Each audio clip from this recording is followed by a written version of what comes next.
Joe Hopkins here, and I thought I might start doing some investigative stuff. I'm going to do a series called Are They Evil?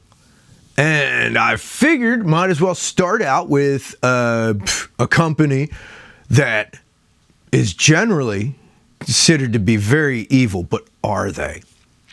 Are they actually evil?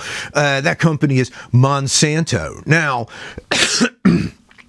granted, everybody believes that various companies are evil because they do greedy, selfish things, but they are a company. They have to make money. Are they going out of their way to be evil, or are they just trying to be competitive in the market? Being good at what you do doesn't make you evil. Making lots of money doesn't make you evil. Isn't that the point of starting a company? You want it to be profitable. But have they done evil things? There's a difference between being profitable, trying to be competitive in a very difficult market, and being evil. There's a difference. So let me look it up here. Got an iPad. I'm going to see evil things. What have they done that could be considered evil, right? Let's take a look. Let's see. Monsanto has been criticized and involved in lawsuits for developing and selling harmful chemical products, engaging in questionable business practices, and using aggressive tactics against farmers. That certainly doesn't sound very good. Let's see. It was acquired in 2018 by Bayer. They make the aspirin, don't they? Is aspirin evil now? All right. Well, the Bayer inherited ongoing litigation related to these issues. I remember when that happened, a lot of people were like, why would Bayer want to buy Monsanto? Monsanto has a pile of lawsuits coming up, apparently. But every big company gets sued. What have they done that's evil? Let's see. PCBs. That's that toxic stuff, and I've heard about them in the news. From 1935 to 1977, Monsanto was the sole U.S. manufacturer of polychlorinated biphenyls, PCBs. They're the only ones that made them. All right, until 77. A class of toxic, cancer-causing industrial chemicals. Cancer-causing, that's okay. And they kept making them. Right, that sounds kind of evil. Lawsuits allege that Monsanto knew of the severe health risks and environmental persistence of PCBs. They allege, that alleges. It says they knew about it. Did they know? Knowing and not knowing. Producing toxic chemicals but not knowing they're toxic is one thing, right? But producing it when you know it's bad, well, anyway, it says they knew of it but concealed this information for decades, whole decades. States, cities, and school districts across the company have sued Monsanto to recover cleanup costs for contaminated waterways and buildings. Just so you know, the information I'm getting, I got from like the Google search AI thing. You know what I mean? See if it's any good. Okay, so I did know that they made PCBs. They say they didn't know that the stuff was toxic. Maybe they did, maybe they didn't. At some point, though, when you're making it that long, producing it that long, that's like, 40 years. At some point, you know. You do. You know. Now, this, I had heard about this. They made Agent Orange. Yeah. During the Vietnam War, Monsanto was one of the manufacturers of Agent Orange. It says one of them. I believe there were two producers of Agent Orange in the U.S. That was Monsanto and Dow Chemicals. Monsanto being definitely the larger of the two. Agent Orange was a defoliant. If anybody doesn't know what that is, basically, in the 40s, right, there were people trying to figure out how to make a better weed killer, defoliant that would kill weeds but not kill your crops. And they found it. Several people found these independently. There's a guy in the U.S. that discovered it, and after the war, when patents weren't being kept secret anymore, they're being kept secret for the war, turns out there was somebody in England and somebody in Germany and maybe a couple other places that came up with the same thing. right? And that's what that's what they eventually used as Agent Orange. And the whole thing is, it kills leafy weeds without killing grasses. And most of our crops, wheat, barley, corn, they're grasses. So having something that kills weeds but not grasses is awesome. So it kills leafy plants, great defoliant, right? So if you can kill all the leafy plants and not the grass, well, that was great use in the war. The whole point of Agent Orange was to get rid of all the leafy plants so you can see the enemy soldiers. They're hiding in the jungle. You just take out the jungle. And that's what it did. And this compound was supposed to be non-toxic to people and animals. And that's true. It was non-toxic to people and animals when manufactured properly. As it turns out, this chemical has to be synthesized, or the chemical process is done at 170 degrees Celsius. What was it they called it? I used to know off the top of my head, was it 2,4-D and 2,4,5-T, which is two different versions of it, and Agent Orange was like a 50-50 mix of the two. So they take his stuff, they drop it on the jungle. It's supposed to be safe, and if it's made properly, it is. Like, you could drink the stuff, it won't hurt you. But like I said, the process has to be done at 170 degrees Celsius exactly. If you hit 172, it creates a toxic byproduct, a very toxic byproduct. Even a little bit of it in there causes all kinds of out of control acne, lesions, on people and animals. It make your skin peel off and all sorts of bad stuff, and can cause cancer. Well, a very exacting process like that, how exacting do you think they were being? You know what I mean? And they knew it did this. By the time of the Vietnam War, when they were making Agent Orange, they knew that this did this, because they had an accident at their chemical plant in Nitro, West Virginia, where people got all these acne and lesions, burns and stuff. And they actually did try at first to figure out what's going on here, because it's bad when your workers are all getting sick and burns and, this like really horrible acne, not like normal pimples, like your skin falling off kind of acne stuff. That's bad. You don't want that. And they really did try to figure it out, and couldn't. They couldn't figure out what was going on. The stuff was, as far as they could tell, safe. It was somebody in Germany, I think, figured out that if the process is done at even a couple degrees too much, it causes these byproducts. And at that point, Monsanto knew and just didn't do anything about it.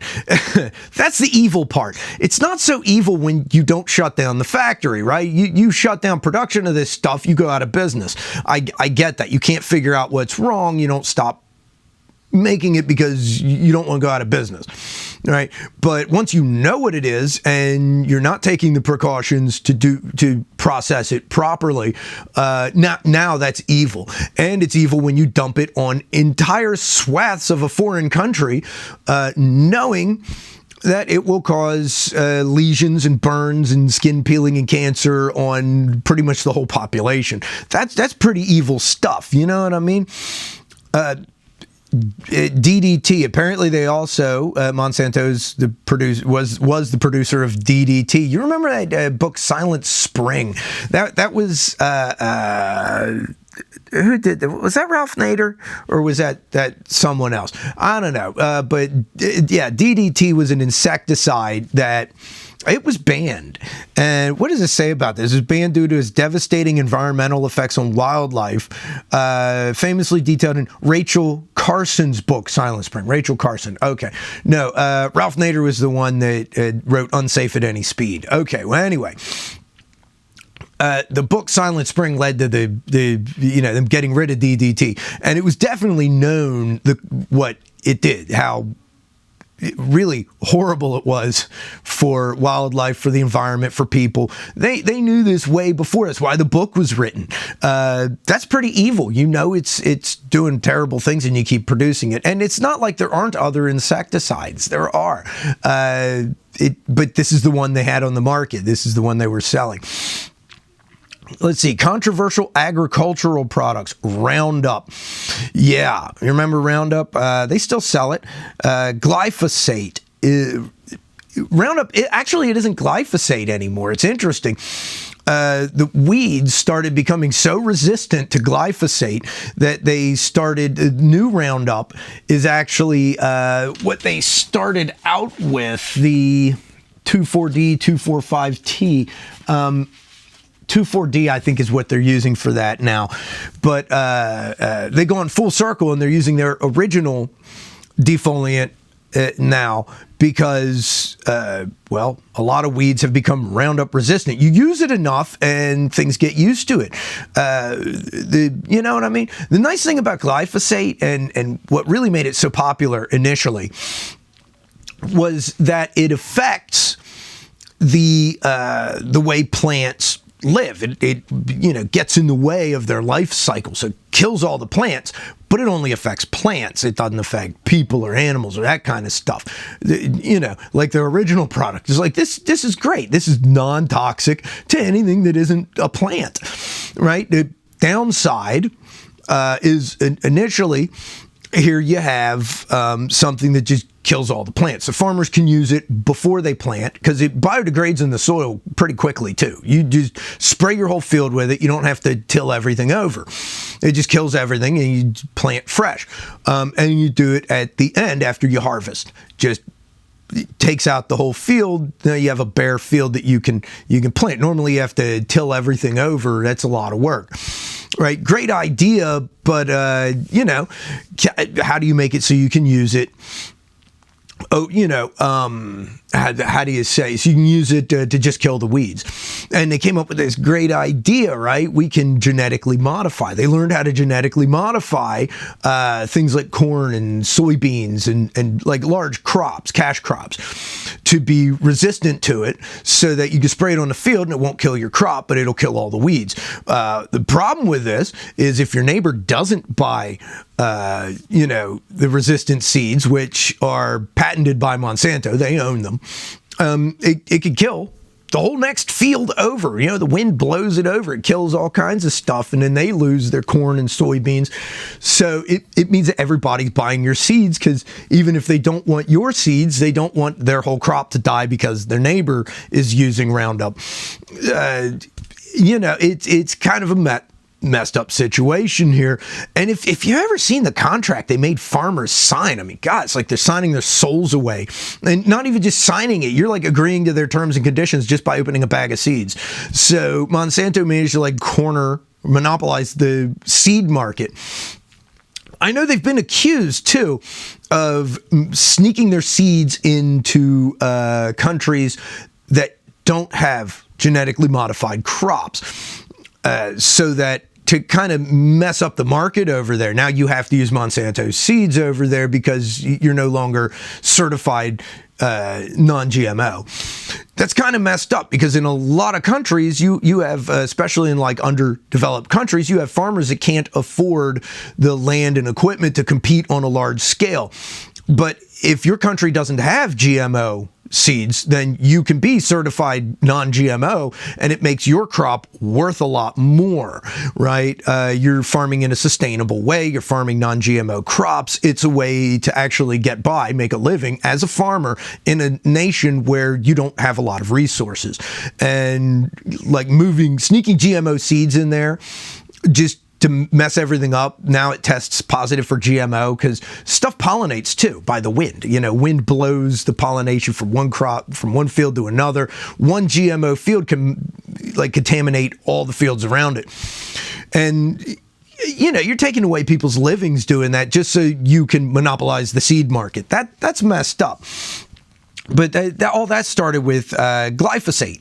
You know what I mean? That's where they started. But it turns out glyphosate does cause cancer. Non-Hodgkin's lymphoma, I think, is what it causes. Anyway, let's read what they say about it. The World Health Organization's International Agency for Research on Cancer classified glyphosate, the active ingredient in Monsanto's herbicide Roundup, as a probable human carcinogen. There have been a lot of lawsuits over this, Numerous lawsuits allege that Roundup caused users to develop non-Hodgkin lymphoma. Yeah, I was right. And that Monsanto failed to adequately warn consumers of the risk. There have been thousands of lawsuits, billions of dollars in settlements, a lot of jury verdicts against Bayer. Those were the lawsuits that made people wonder, why is Bayer buying Monsanto? That's kind of a white elephant there. Bayer denies wrongdoing. Bayer bought Monsanto in the middle of all this for some reason, right? Let's see what else they got. Dicamba. In response to glyphosate-resistant weeds, Monsanto developed dicamba-resistant crops. However, the dicamba herbicide used with these crops can drift and damage neighboring fields planted with conventional crops, leading to many lawsuits from farmers. There were lawsuits having to do with the glyphosate too, because Roundup, you plant your Roundup ready crops and spray it with Roundup, but if the next field over didn't plant Roundup ready seeds, then the wind blows their defoliant over and it kills all of your plants. You know what I mean? So all sorts of problems with that. Plus, Monsanto's been accused of bullying farmers and suing farmers. Like, literally, things cross-pollinate. And then if your field tests positive for Monsanto seeds, they could sue you and say that you're planting their seeds without permission. You didn't sign the agreement or whatever. You're doing it without their knowledge. Like, literally, stuff cross-pollinates. Plus, you're not allowed to reuse your seeds. If you have Monsanto seeds, you have to buy new seeds every year. You can't replant. That's part of their agreement. I don't know if there's a legitimate reason for that. It seems like they just want to sell more seeds, but there might be like a scientific backing behind that. But even so, man, making people have your seeds is evil. That's evil. GMOs and patents. Monsanto aggressively pursued lawsuits against farmers for alleged patent infringement involving its GMO seeds. Yeah, I was mentioning that, particularly its Roundup Ready crops. These tactics were heavily criticized for exploiting farmers and attempting to monopolize the global food supply. Monopolize the seed market, which is kind of the same thing. I think they were mostly trying to monopolize the seed market. It's just monopolizing global food supply is kind of a byproduct of monopolizing the seed market. The company also acquired the Terminator seed technology. I haven't heard of that, which produces sterile plants and forces farmers to buy new seeds each year, further limiting farmer sovereignty. Their user agreement forbade you from replanting your seeds, but now sterile seeds. Wow, sterile plants. You don't even produce seeds, so damn. Corporate misconduct and influence. They've been accused of suppression of science. Evidence from legal proceedings known as the Monsanto Papers suggests the company used ghostwriting and influence campaigns to manipulate scientific research and undermine studies that question the safety of its products. I have heard of that. It turns out some of the biggest studies on their products were ghostwritten or edited or partially written by people involved with Monsanto. Like, literally, if somebody's writing a scientific paper about one of, something to do with their products, they get one of their guys in there. You know what I mean? That's kind of crazy. Revolving door. Monsanto has a history of hiring former government officials who previously regulated the food and agricultural industries. Critics have pointed to cases where these individuals, such as former FDA Deputy Commissioner Michael R. Taylor, man, they're throwing names out there, helped advance policies favorable to Monsanto. They're not the only company that does that, where it's like a revolving door between industry and government. That's fairly common, you know what I mean? Very famously in the recent decades has been the firearms industry doing that. People that work for firearms and ammunition manufacturers ending up with government posts that are supposed to regulate that industry, and vice versa. Them hiring government people. Like, if you're favorable to them when you're done in government, you'll get a good job at Colt or Remington, something like that. They've done that for years. That's shady as hell, if you ask me, but it's not really illegal as far as I know. I don't think it is. It seems unethical, but a lot of companies do it. Not just firearms. Like, a lot of companies do that. yeah, I can see why you'd want your guy in there, or to promise somebody a good job if they're favorable to you. It's evil, but I really, it's common, unfortunately. Let's see, lobbying and public relations. Monsanto and its parent company, Bayer, have spent millions on lobbying to influence legislation. And so do a lot of companies, including efforts to restrict Roundup-related lawsuits at the state level. The company's also been accused of funding pro-GMO academic websites to promote its products. That doesn't seem particularly evil, you know. I mean, yeah, you're gonna fund people that say good things about you and try to sell more of your stuff. That seems pretty normal. But some of this stuff I'd say is evil. Whenever a company knows that something is bad, that it's killing people, that's yeah, when they know it and they keep selling it, when they know the manufacturing process is horribly detrimental to its workers, and you keep making this stuff, you make no attempt to improve the working conditions. That's bad. I think probably the most evil thing in all of this, I'd have to say, would be the well, I don't know if it's either attempting to monopolize global food supplies or Agent Orange. Agent Orange, that's pretty bad. You know that this stuff is horribly toxic to people, and you're going to dump it on a whole country. That's kind of crazy, man. Especially when it is possible to improve the manufacturing process to make this non-toxic. That's something that doesn't come up a lot. The fact that the defoliants they were using ideally are not toxic to people. If they're made properly. It's a very exacting process. Like I said, there are very tight tolerances to making this stuff right, and the fact that they didn't go that extra step to make sure that this stuff is made properly, when if it's made properly, it is non-toxic to people. In other words, you just are cheaping out. You're cutting a corner that causes something, instead of being non-toxic, to be incredibly toxic to lots of people. And I forget what the byproduct that ends up in it is called, but it's not very prevalent. It's a very, very minuscule amount that ends up contaminating this. But even that little minuscule amount is horrendously toxic to people, to animals, you know. But they didn't have to. There's a way. There is a way to regulate the process, to improve it, to make it non-toxic. And then you don't have to face lawsuits and hide evidence, and you'd think they'd go that extra step. That's pretty evil. So is Monsanto evil? Yeah, I think they are, as much as a corporation can be like evil. It's a company, it's not a person. But I'd say in general, yeah, that's evil. That's pretty evil stuff, man. And particularly because they didn't have to be this evil. There are ways to do this stuff more ethically. There are ways to produce these chemicals in a less toxic way. And when you find out it's toxic, I know it's a big seller and you want to make a lot of money, but when you learn that it's toxic, you got to put that out there. Because here's the other thing. Just because something is toxic, like glyphosate, it also breaks down quickly. So it's not staying around. When people know it's toxic, but it works really well for what you're using it for, it means that you should probably be wearing safety equipment. There are ways around this stuff.